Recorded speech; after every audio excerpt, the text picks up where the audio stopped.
आज की कहानी का शीर्षक है गोद ली हुई संतान। रिया और उसके पति ने अपने बेटे के जन्म के बाद के 1 साल बाद एक बच्ची को गोद लिया।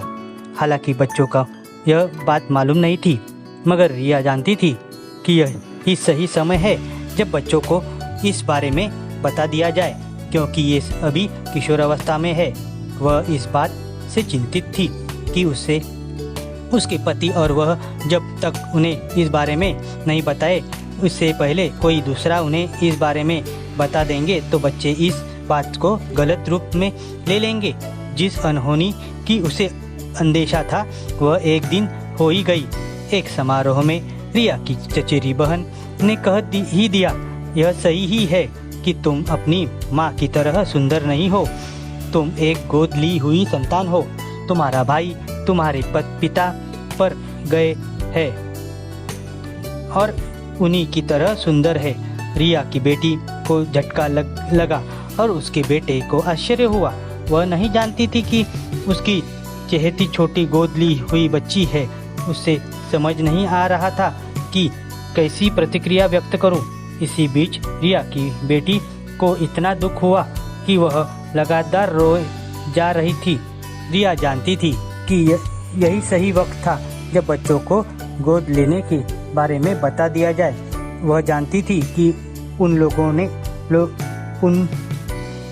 लोगों को इस बारे में सतर्क रहना चाहिए ताकि उसकी बेटी का विश्वास उनके प्रति टूट न जा सके और उसके भाई का व्यवहार अपनी बहन से के प्रति नहीं बदले।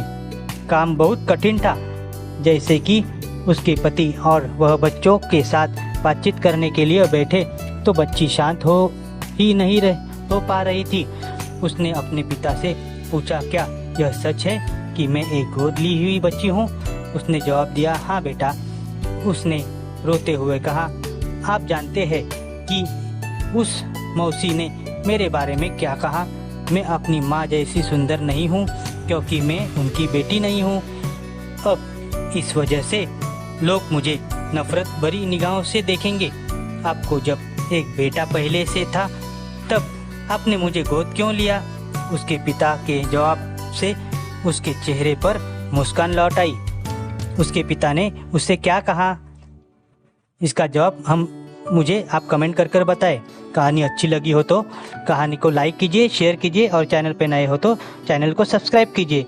कहानी का जवाब जानने के लिए टेलीग्राम चैनल को ज्वाइन कीजिए। कहानी सुनने के लिए बहुत बहुत धन्यवाद।